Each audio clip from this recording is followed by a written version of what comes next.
விசேட செய்தி ஒன்றோடு உங்களை இணைத்துக் கொள்கின்றோம்.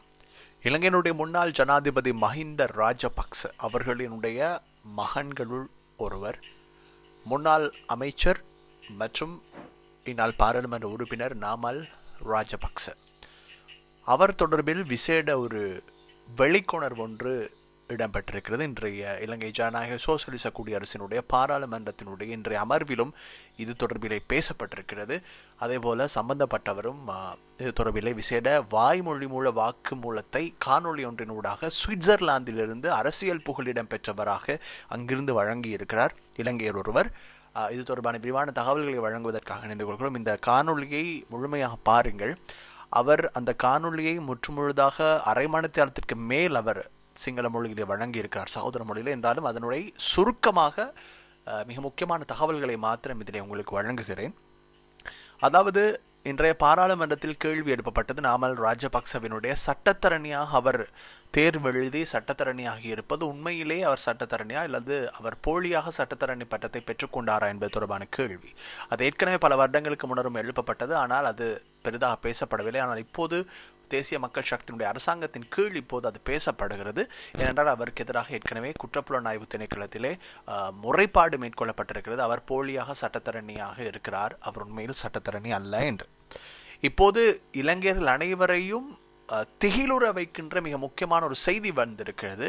அது தொடர்பில் தான் என்று அமைச்சர் வசந்த சமரசிங்க பாராளுமன்றத்திலே விசேடமாக தெளிவுபடுத்தியிருந்தார். அந்த தெளிவு இடம்பெற்ற சில நிமிடங்களிலே சுவிட்சர்லாந்திலே தன்னை கொலை செய்வதற்கு நாமல் ராஜபக்ச முயற்சி செய்கிறார் என்ற அடிப்படையில் அல்லது அவரை சார்ந்தவர்கள் முயற்சி செய்கிறார்கள் என்ற அடிப்படையில் அரசியல் புகலிட கோரிக்கைக்காக சென்று அங்கு தஞ்சம் அடைந்திருக்கக்கூடிய துஷார என்று சொல்லக்கூடிய இலங்கையினுடைய சகோதர மொழி இளைஞர் ஒருவர் விசேட வாக்கு மூலம் ஒன்றை வழங்கியிருக்கிறார். அந்த காணொளியிலே அவர் தெரிவித்திருக்கிறார், தன்னுடைய தேசிய அடையாள அட்டை இலக்கத்தை குறிப்பிட்டு தான் எந்த ஆண்டு எத்தனையாம் இலக்கத்தை சுட்டெண்ணாக கொண்டு விசேட இலங்கை சட்டக்கல்லூரியிலே தேர்வு எழுதினேன் என்பதனையும் குறிப்பிட்டு தான் அவர் காணொலியை ஆரம்பித்திருக்கிறார். நாமல் ராஜபக்ச சட்டக்கல்லூரி இலங்கையிலே சட்ட தரணிகள் தேர்வை எழுதுகின்ற போது இலங்கை சட்டக்கல்லூரியிலே அதே தேர்வில் அதே நாளில் இவருடன் எழுதிய பரீட்சை எழுதியவர்களுள் இந்த துஷாரா என்பவரும் ஒருவர். இதன் போது அவர் நேரிலே கண்ட சாட்சியங்களை அவர் தெரிவித்திருக்கிறார். அதனை குற்றப்புலனாய்வு திணைக்களம் வாய்மொழி மூல வாக்கு மூலமாக எடுத்துக்கொள்ள முடியும் என்றும் அவர் தெரிவித்திருக்கிறார். அதாவது, சட்டத்தரணிகளாக நாமல் ராஜபக்ச மாறுவதற்கு காரணமாக இந்த பரீட்சையை எழுதுகின்ற போது அவர் அந்த பரீட்சையை எழுதவில்லை என்றும் அவருக்கு பதிலாக 2 சட்டத்தரணிகள் தான் அந்த பரீட்சையை எழுதினார்கள் அல்லது அவருடன் இருந்து உதவினார்கள் என்றும் இந்த துஷாரா என்பவர் தெரிவித்திருக்கிறார்.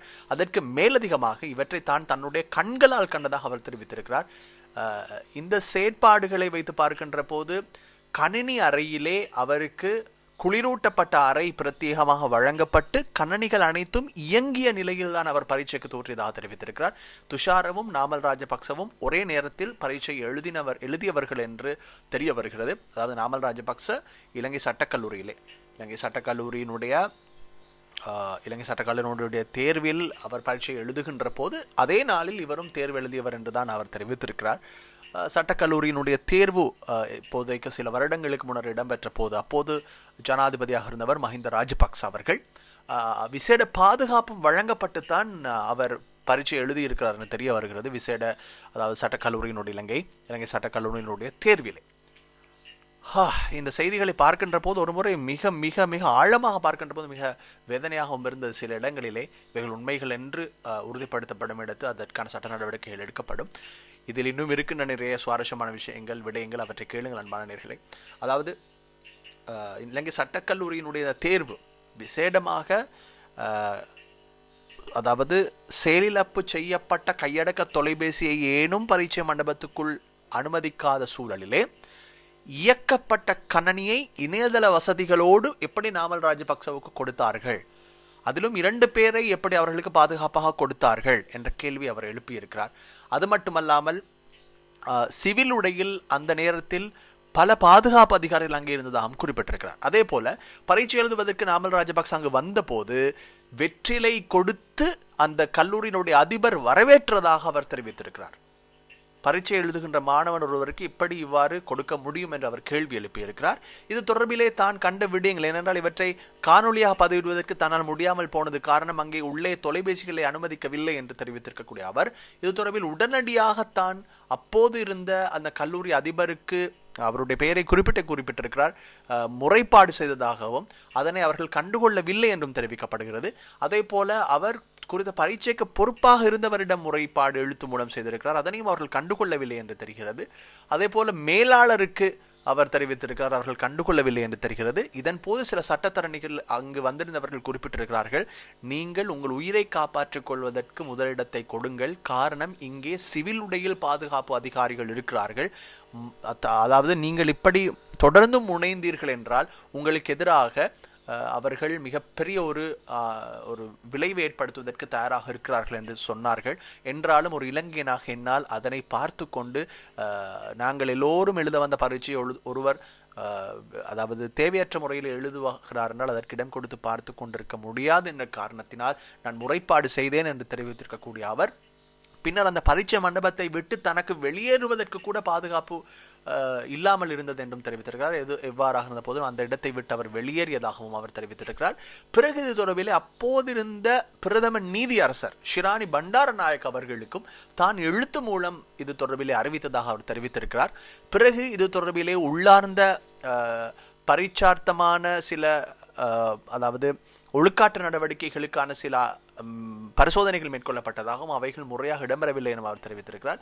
பரீட்சைகள் பொறுப்பாக இருந்த துறையினருக்கு அவர் அறிவித்ததாகவும் அமைச்சருடைய செயலாளருக்கு அறிவித்ததாகவும் இன்னும் பல முக்கிய உயர் அதிகாரிகளுக்கு அறிவித்ததாகவும் அவர் தெரிவித்திருக்கிறார். ஆனால் அவர்கள் எவருமே கண்டுகொள்ளவில்லை என்றும் பின்னால் அந்த கல்லூரியினுடைய உத்தியோகபூர்வ தொலைபேசி இலக்கத்திலிருந்து தன்னுடைய கையடக்க தொலைபேசி இலக்கத்துக்கு ஒரு அழைப்பு வந்ததாகவும் அதை அவர் ஒருவருடைய பெயரை குறிப்பிட்டிருக்கிறார். அவர் அந்த இடத்திலே மிகப்பெரிய உயர் பதவியை வகிக்கக்கூடியவர். அவர் தனக்கு கொலை அச்சுறுத்தல் விடுத்ததாகவும் நாமல் ராஜபக்சவை பற்றி தேவையற்ற விதத்திலே இது போன்ற முறைப்பாடுகளை செய்ய வேண்டாம் என்று தனக்கு அச்சுறுத்தல் நடாத்தியதாகவும் அவர் தெரிவித்திருக்கிறார். அதற்கு காரணமாக இருந்திருப்பது இவர் மிக முக்கியமாக கொழும்பு மாவட்டத்தில் இருக்கக்கூடிய ஒரு போலீஸ் நிலையத்தில் சென்று இவர் முறைப்பாடு செய்திருக்கிறார் இவருக்கு.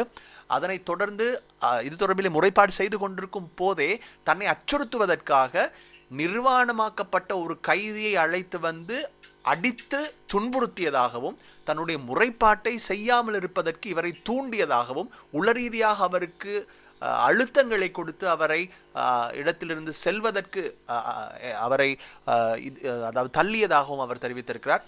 இந்த முறைப்பாட்டை தொடர்ந்துதான் இந்த கொலை அச்சுறுத்தல் அவருக்கு வந்ததாக தெரிவிக்கப்படுகிறது.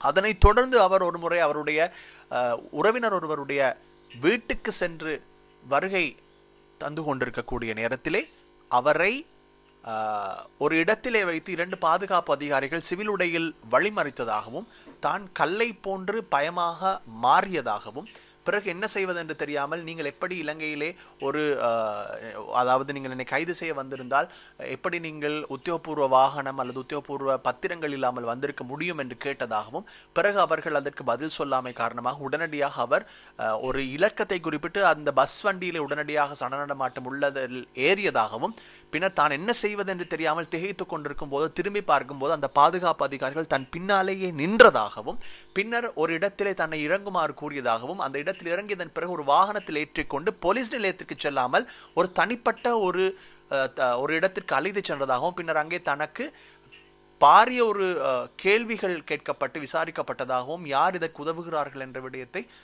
தெரிந்து கொள்வதற்கு அவர்கள் முனைவதாக தனக்கு தெரிந்ததாகவும் அவர் தெரிவித்திருக்கிறார். இந்த விடயங்கள் முக்கியமாக அவர் தெரிவித்ததற்கு காரணம் இந்த விடயங்களின் பின்னால் நாமல் ராஜபக்ச இருக்கிறார் என்று அவர் சுட்டிக்காட்டியிருந்தார் அவருடைய கூற்றுகளிலே. அதே போல் அவர் தெரிவித்திருந்தார் அதன் பிறகு தான் ஒரு அதாவது வாகனங்களுக்கான ஒளி சமிக்ஞைகள் இருக்கக்கூடிய ஒரு இடத்திலே மீண்டும் கொண்டு வந்து விடப்பட்டதாகவும் அவர் தெரிவித்திருக்கிறார். அதனை தொடர்ந்து தான் மலையக பகுதியில் இருக்கக்கூடிய ஒரு கிறிஸ்தவ தேவாலயத்தில் போய் தஞ்சம் அடைந்ததாகவும் அங்கிருந்து தன்னுடைய நடவடிக்கைகளை தொடர்ந்ததாகவும் பின்னர் அந்த ஆலயத்தில் இருக்கக்கூடிய பாதிரியார் இல்லாத நேரத்தில் மீண்டும் ஒரு முறை பாதுகாப்பு அதிகாரிகள் வந்து தன்னை அச்சுறுத்தியதாகவும் தேயிலை காட்டுக்குள் அழைத்து சென்று தன்னை நிர்வாணமாக்கி தன் மீது தாக்குதல் நடாத்தியதாகவும் அவர் தெரிவித்திருக்கிறார்.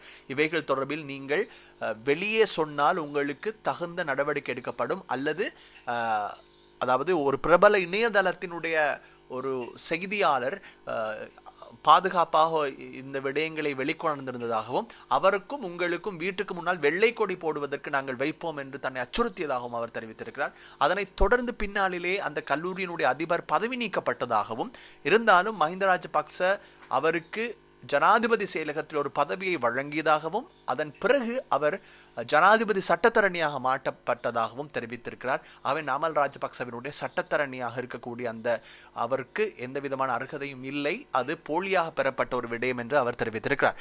இதன் காரணமாக இன்னும் பல விடயங்களை அவர் அங்கே தெரிவித்திருந்தார். தான் சுவிட்சர்லாந்து தூதரகத்திலே புகலிட கோரிக்கை கோரி இப்போது தான் சுவிட்சர்லாந்துக்கு சென்று தஞ்சமடைந்திருப்பதாகவும் அவர் தெரிவித்திருக்கிறார். அங்கிருந்து இப்போது அரசாங்கம் மாறி இருக்கின்ற காரணத்தினால் தான் இந்த வாக்குமூலத்தை வழங்குவதாக அவர் தெரிவித்திருக்கிறார். மிகப்பெரிய ஒரு விடயத்தை அவர் போட்டு உடைத்திருக்கிறார் என்று தான் சொல்ல வேண்டும். நேர்களே, இது மிகப்பெரிய ஒரு விடயமாக இப்போது மாறி இருக்கிறது. இது உண்மையா பொய்யா என்பது இரண்டாவது பட்சமாக இருக்கட்டும், உண்மையா பொய்யா என்பது இரண்டாவது பட்சமாக இருக்கட்டும், ஆனால் ஒரு மிக முக்கியமான ஒரு தேர்வு, இளைஞருடைய சட்டவாக்கத்துறையில் ஆதிக்கம் செலுத்தக்கூடிய, தாக்கம் செலுத்தக்கூடிய மிக முக்கியமான ஒரு விடயத்தினுடைய தேர்வில் இடம்பெற்ற ஒரு முறைகேடு என்றுதான் இப்போது இது கூறப்பட்டிருக்கிறது. இது எப்படி இருக்க போகிறது என்பதற்கு அப்பால் இது தொடர்பான விமர்சனங்கள் முன்வைக்கப்பட்டு கொண்டிருக்கின்றன. இது தொடர்பில் இப்போது விசாரணைகள் மேற்கொள்ளப்பட வேண்டும் என்ற அழுத்தங்கள் கொடுக்கப்படுகின்றன. அவை நாமல் ராஜபக்ச இதற்கு எப்படி பதிலளிக்கப் போகிறார் என்பது அவருடைய தரப்பில் இருக்கக்கூடிய ஒரு விடயம். அதாவது அவர் ஏற்கனவே ஒரு காணொளியிலே தன்னுடைய சான்றிதழை வெளிப்படுத்தி இருந்தார். ஆனால் இங்கே தெரிவிக்கப்படுவது சான்றிதழ் இல்லை என்பது அல்ல, சான்றிதழ் இருக்கிறது. அவர் பரீட்சையை எழுதவில்லை, அல்லது அவருக்கு பதிலாக பிறிதொருவர் எழுதியிருக்கிறார், அல்லது அவர் பல சௌகரியங்களோடு எழுதவில்லை, அதாவது சுகபோகமாக எழுதியிருக்கிறார்.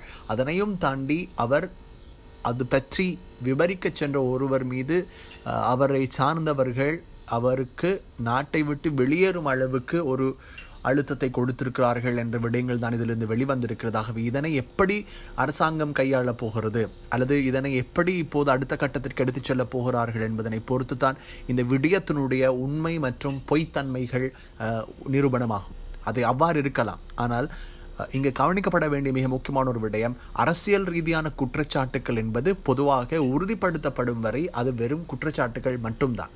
அது உறுதியானால்தான் அது குற்றங்களாக இருக்கும். ஆகவே அது உறுதிப்படுத்தப்படாத விடத்து வெறுமனே அவைகள் உண்மையோ பொய்யோ என்பதனை தாண்டி வெறும் அவைகள் அனைத்துமே ஒரு சில அரசியல் ரீதியான குற்றச்சாட்டுகளாக மாத்திரமே தான் இருக்கப் போகிறது. காலாகாலமாக அப்படித்தான் இருக்கிறது. எனவே ஒரு விடயம் தான் நேரில் கண்டேன் என்பதனை சாட்சியமாக ஒருவர் முன்வைக்கிறார். ஆனால் அதனை அடுத்த கட்டத்திற்கு இப்போது எடுத்துச் செல்வதற்கான குற்றப்புலனாய்வு திணைக்களத்தில் வழங்கப்பட்டிருக்கக்கூடிய முறைப்பாடுகள் ஏற்றுக்கொள்ளப்பட்டு அவைகள் விசாரணைக்குட்படுத்தப்பட்டு நீதிமன்ற நடவடிக்கைக்குள் வருகின்ற பட்சத்தில்தான் இதற்கான உரிய தீர்வு கிடைக்கும். எனவே அதனை இப்போது மக்கள் எதிர்பார்த்து கொண்டிருக்கிறார்கள் என்பது தெரிகிறது. பொறுத்திருந்து பார்க்க வேண்டும் இதனுடைய உண்மைத்தன்மை என்ன என்பது தொடர்பில். தொடர்ந்து மணிந்து நீங்கள் அன்பான நேயர்களே.